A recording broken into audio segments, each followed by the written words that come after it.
Hello, कैसे हैं आप सब? Welcome back to my channel. तो गाइज आज मैं थोड़ा फ्री बैठी थी, सोचा आप लोगों के साथ थोड़ा गपशप कर ली जाए। तो मैं आज आपके साथ कुछ बातें शेयर करूंगी जो मैं शादी से पहले से करती आ रही हूँ और अभी तक कर रही हूँ। अभी तक तो क्या 4-5 साल हो गए जो छूट गया है।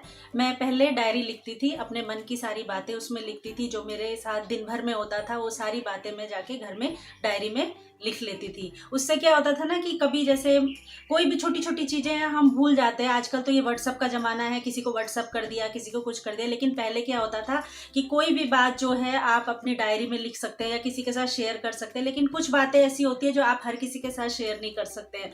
तो उससे क्या होता है कि मन में रहता है कि किसको बताए, तो हम अपनी डायरी में लिख लेंगे तो उससे हमारा मन हल्का हो जाता था। तो मैं भी ऐसे ही करती थी, मैं अपनी डायरी में बहुत सारी चीज़ें जो हैं लिख लेती थी। और वो डायरी जब आज के डेट में मैं पढ़ती हूँ तो मुझे बहुत खुशी होती है, क्योंकि जो पिछला जितना भी है, अब ऐसे तो हमें याद नहीं रहता, कुछ हमारी मेमोरी में रहता है, कुछ नहीं रहता है, भूल जाते हैं कई सारी बातें। लेकिन कुछ बातें ऐसी है जो हम डायरी पढ़ के याद आती है तो हम पिछले उसमें चले जाते हैं अपना, ऐसे लगता है जैसे हमारे सामने कोई फिल्म चल रही है और हम वो सारी चीज़ें जो है याद करके बहुत अच्छा लगता है। फ्रेंड सर्कल था हमारा, बहुत बड़ा फ्रेंड सर्कल था। तो कुछ तो मेरी बहुत ही अच्छी फ्रेंड्स हैं जो आज भी मेरे साथ जुड़ी हुई हैं, लेकिन कुछ ऐसा है कि उस टाइम पे फेसबुक, व्हाट्सअप, ये सब चीज़ें नहीं होती थी। जो फ़ोन नंबर होता था वो लैंडलाइन या कुछ इस तरह के ही होते थे।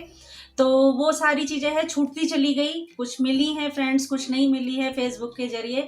तो आज जब मैं वो डायरी पढ़ती हूँ, वो बातें याद करती हूँ, वो सारी जो मैंने लिखी थी, जो उनके साथ समय बिताया था, वो सारी चीज़ें मुझे याद आती है। तो बहुत अच्छा लगता है कि देखो हमने कितना अच्छा, मतलब हमारा बचपन रहा, कितना अच्छा हमारा सब चीज़ मतलब याद आती है। तो बहुत अच्छा लगता है। तो बीच में कुछ साल हो गए मैंने डायरी लिखना छोड़ क्या दिया, छूटता ही चला गया वो सारी चीज़ें। कभी टाइम मिलता था, कभी नहीं मिलता था, कभी आलस आ जाता था, छोड़ो अब क्या लिखना है, अब थक गए, थोड़ी देर रेस्ट कर लेते हैं। लेकिन इस बार जो है, इस बर्थडे पे मेरे बच्चों ने, मेरी दो बेटियां हैं, दोनों ग्रेजुएशन कर रही हैं, एक फाइनल ईयर में है, एक फर्स्ट ईयर में है। तो उन्होंने जो है मुझे मेरे बर्थडे में मुझे एक डायरी दी है, गिफ्ट की है कि मम्मा आपका शौक था लिखने का तो आप उसे कंटिन्यू करो, आप लिखो, कुछ तो लिखो। तो कभी कभी ऐसे होता है ना कि कुछ बातें बड़े सिखाते हैं बच्चों को, कुछ बच्चे सिखा जाते हैं। तो ऐसा ही मेरे बच्चों ने भी किया, मुझे याद दिला दी मेरी पहले की। तो मैंने सोचा ये बात मैं आपके साथ शेयर करती हूँ। तो मेरे बच्चों ने मुझे जो है बर्थडे पे ये डायरी दी थी और इसमें जो बोला है कि अपना सारा डेली रूटीन या अपने मन की बात आप इसमें लिखिए। तो बहुत अच्छा लगता है अपनी बातें लिखना, अपनी सारी चीज़ें लिखना। इसके अंदर मन हल्का सा हो जाता है कि हाँ हमने जो भी लिखा है, हमने जो भी किया है। कभी कभी ऐसे होता है किसी से गुस्सा होते हैं, किसी से अच्छा लगता है, किसी के साथ हंसते हैं, बोलते हैं, कुछ भी है, कुछ भी आपके मन में है, आपकी सबसे अच्छी दोस्त है ये, सबसे अच्छी दोस्त जो आपका हमेशा साथ देती है। तो ये आप, अगर आपको शौक नहीं है, कभी कभी ऐसे होता है, कई लेडीज ऐसे होती हैं अपनी गृहस्थी में बच्चों के लिए, हस्बैंड के लिए जो है, हर शादी के बाद हर किसी का यही होता है, अब बच्चों के लिए जीना है, अब हस्बैंड के लिए जीना है। लेकिन नहीं, कभी अपने लिए भी टाइम निकालिए गाइज, अपने लिए भी जीना सीखिए। आप अपने लिए जिएंगे, आप खुद को देखिए। कभी कभी ऐसे होता है हमें नहीं पता चलता हमने गलती करी है, क्या करा है, लेकिन जब आप पूरा अपना लिख देंगे, उसके बाद आप इस डायरी को पढ़ेंगे तो आपको पता चलेगा कहाँ गलत थे, कहाँ सही थे। लेकिन वही है कि हर किसी की आदत नहीं होती है, लेकिन अपनी आदत में इसको शुमार करिए, देखिए आपको बहुत अच्छा लगेगा। दिन भर की थकान आपकी दूर हो जाएगी जब आपके मन की बातें जो हैं इसके अंदर आप पेन के द्वारा लिखते चले जाएंगे। आपको पता भी नहीं चलेगा कि आपने क्या लिखा है क्या नहीं, लेकिन उसको बाद में पढ़िए, कुछ साल बाद पढ़िए तो देखिए बहुत अच्छा लगता है। मेरी पुरानी डायरी जो मेरी शादी से पहले मैं लिखती आई हूँ, तो वो जो है अभी भी मैं शादी के बाद अपने साथ लेकर आई हूँ। 24 साल हो गए गाइज मेरी शादी को। तो 24 सालों का जितना भी है वो सारा डायरी पढ़ के याद आता है, तो बहुत अच्छा लगता है कि हाँ मैंने भी जो है कैसे दिन, मतलब अच्छे दिन, बुरे दिन, जैसे भी थे वो सारे उसमें मैंने लिखे हैं, सब चीज़ लिखा है। अपने बच्चों का बचपन, किस दिन मेरे बच्चों ने क्या किया क्या नहीं किया। फोटो तो आप सिर्फ कैप्चर कर सकते हैं, देख सकते हैं, लेकिन जो उसमें उन्होंने छोटी छोटी हरकतें करी थी, जो भी बातें करी थी, कोई उनका चलना, उनका बोलना, उनका हंसना, वो सब चीज़ उसमें मैं लिखती थी, सब चीज़। आज मेरे बच्चे ने ये किया, आज मेरे बच्चे ने, तो वो आज मैं पढ़ती हूँ, अपने बच्चों को बताती हूँ, देखो ये आपने इस दिन ये किया था। डेट टू डेट मैं डायरी लिखती थी। लेकिन वही है, पिछले 4-5 साल से जो है वो छूट गया है, लेकिन फिर मेरे बच्चों ने मुझे ये याद दिला दिया, तो बहुत अच्छा लगा, सोचा आपके साथ भी शेयर कर लूँ। तो गाइज मैं खासकर मैं लेडीज़ों से बोलना चाहती हूँ कि आप अपनी लाइफ को जीना सीखिए, कभी अपने लिए भी थोड़ा सा टाइम निकालना सीखिए, कभी तैयार होइए तो देखिए एक पॉजिटिविटी आती है आपके अंदर। कभी कभी हम सारा दिन काम पे लगे रहते हैं तो ऐसे लगता है छोड़ो कौन कंघी कर रहा है, कौन क्या कर रहा है, छोड़ो आज का दिन ऐसे ही निकल जाएगा, कोई बात नहीं। लेकिन कभी आप देखिए, आप अगर सारा दिन बिजी हैं, शाम को आप सिर्फ थोड़ा सा अपने लिए टाइम निकाल के आप थोड़ा सा भी तैयार हो जाएंगे तो आपको बहुत अच्छा लगेगा। एक नई सी एनर्जी आती है अंदर कि ऐसा लगता है कि हाँ हम भी कुछ है, हमने भी अपने लिए टाइम निकाला है।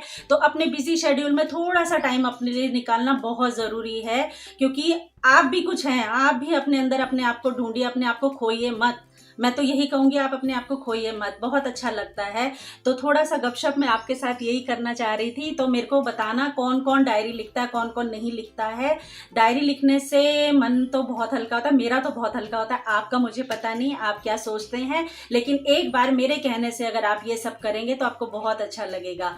तो मेरी बेटियों ने तो मुझे बहुत ज़्यादा जो है इसमें इनकरेज किया है कि आप करिए, कुछ ना कुछ करिए। तो आप भी जो है, आपके बच्चे आपको बोलते हैं, आप बोलते हैं, या कुछ भी है, कई लेडीज़ होती है बहुत परेशान सी रहती हैं, नहीं मैं खुश नहीं हूँ, नहीं मैं ये नहीं तो खुशियाँ तो ढूंढने से मिलती हैं। आप छोटी छोटी खुशियाँ ढूंढोगे तो आपको खुशी मिलेगी। आप घर के कामों में उलझे रहोगे तो फिर तो कुछ नहीं हो सकता है। घर तो देखिए काम कभी खत्म नहीं होगा, कभी भी नहीं। जब तक आप हैं काम कुछ ना कुछ काम तो लगा ही रहता है। तो थोड़ा सा अपने लिए टाइम निकालिए, अपना देखिए। मैं दिखाती हूँ, मैंने बहुत सारी अपनी डायरियाँ जो हैं वो रखी हुई हैं। ये देखिए, ये मेरी शादी से पहले की डायरी जो मैं लिखती थी, 24 साल हो चुके हैं गाइज। ये देखिए, ये शादी के बाद की डायरी है जो मैं लिखती थी। बहुत सारी चीज़ें मैंने लिखी हैं, पर ये है, ये मेरी पर्सनल डायरी है, मैं दिखाती तो नहीं हूँ किसी को, लेकिन आज मैंने सोचा मैं आपके साथ शेयर कर लूँ तो बहुत अच्छा लगता है। इसमें देखिए, ये डायरियाँ तो बदलती चली गई, लेकिन मेरी एक बहुत ही अच्छी और एक ख़ास चीज़ है इसके अंदर। ये है, मेरी फ्रेंड ने मेरे को मेरी शादी के बाद एक पहला लेटर लिखा था। मेरी बेस्ट फ्रेंड है जो राजस्थान में है, शादी हो चुकी है उसकी, उसका और मेरा आज भी एकदम बहुत अच्छा कांटेक्ट है, बहुत ही अच्छा। तो उसने मुझे ये शादी के बाद लेटर लिखा था। तो गाइज, अगर हम व्हाट्सअप करते हैं तो व्हाट्सअप डिलीट कर देते हैं, छोड़ो, हाँ लिखा है, हाय हेलो लिखा, पूछ लिया, सब कुछ है। लेकिन देखिए, ये चिट्ठी, उस टाइम पे जो है ये ज़माना था चिट्ठियों का, तो ये चिट्ठी मैंने आज तक संभाल के रखी है। ये मेरे दिल के बहुत करीब है और ये मेरी फ्रेंड की पहली चिट्ठी है, शायद उसने मुझे लिखी थी शादी के बाद। दिल्ली में रहते, लेकिन चिट्ठी से बातचीत हुई थी हमारी पहली बार। तो ये चिट्ठी, मेरी डायरियां तो बदलती रहती है, लेकिन ये चिट्ठी मैं कभी नहीं जो है इधर उधर करती हूँ। ये मेरी बहुत ही खास चिट्ठी है।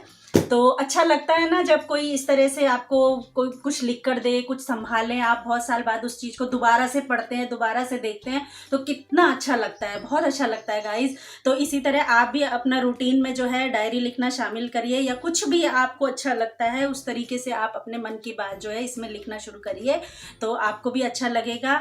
मेरे को पता नहीं मैंने क्या क्या बोला है, आपको क्या नहीं बोला है मुझे नहीं पता है, लेकिन जो भी बोला होगा गाइज अच्छा ही लगे। मैं तो यही बोलती हूँ आपको अच्छा लगे और आप उसमें अमल करें, आप मेरी बात मानें और अपने लिए भी थोड़ा सा टाइम निकालें। तो बहुत बातचीत हो गई है, आज इतना ही बात करते हैं, थोड़ा सा टाइम भी हो गया है, 2:30 बज चुके हैं, तो थोड़ा पेट पूजा कर ली जाए, भूख भी बहुत लगी है। वैसे तो सुबह नाश्ता बहुत हैवी किया, आज आलू के पराठे बनाए थे, बहुत हैवी हो गया था नाश्ता, तो आज कुछ हल्का फुल्का ही बनाती हूँ। सोच रही हूँ कि मैं पोहा बना देती हूँ, पोहा बनाती हूँ आज, हाँ ठीक है, पोहा बना लेते हैं। तो फिर मिलती हूँ मैं पोहा बनाने के बाद आपसे। चलिए पोहा बनाते हुए मिलती हूँ, आपको पोहा दिखाती हूँ कि मैं कैसे पोहा बनाती हूँ, ठीक है। तो चलिए, तो हम आ गए हैं पोहा बनाने के लिए। आज मैं सिंपल सा बना रही हूँ, लंच पोहा बना रही हूँ। तो ये मैंने कुछ मूंगफलियाँ ले ली हैं तड़के के लिए, राई और कड़ी पत्ता, धनिया, हरी मिर्ची, नींबू, प्याज और टमाटर। पोहा मैंने धो के रखा है, वो मैंने निखारने के लिए रखा है ताकि वो जो है ज़्यादा गीला गीला सा ना लगे, ड्राई हो जाए थोड़ा सा। तो इसमें मैं ऑयल डाल दूँगी। मैं तो इसी तरीके से पोहा बनाती हूँ, आप किस तरीके से बनाते हैं मेरे को कमेंट करके बताइएगा। मैं तो सिंपल सा बनाती हूँ, बिल्कुल सिंपल। तो तेल गरम हो गया है, मैं इसमें थोड़ा सा ये मूंगफली दाना जो है वो हल्का सा फ्राई कर लूँगी। ज़्यादा तेज तेल, गरम तेल में नहीं डालना है, ये जल जाती हैं। हल्का सा गरम होगा, उसमें ये हल्का हल्का फ्राई कर लेना। तो ये मैंने मूंगफली फ्राई कर ली है, इसको मैं निकाल दूँगी। अब इसमें जो है राई और कड़ी पत्ते का तड़का लगा देंगे।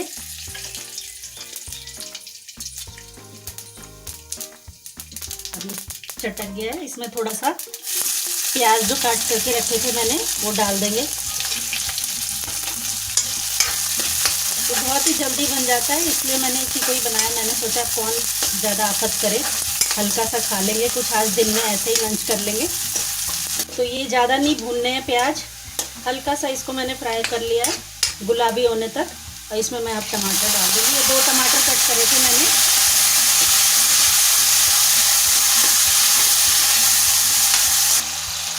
अब टमाटर डालने के बाद मैं इसमें हल्दी, थोड़ा सा हल्दी, थोड़ी सी लाल मिर्च और नमक ऐड कर दूंगी इसमें।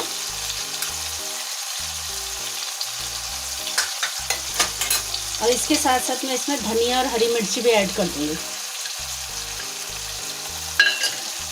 इसको अच्छे से मिला लीजिए।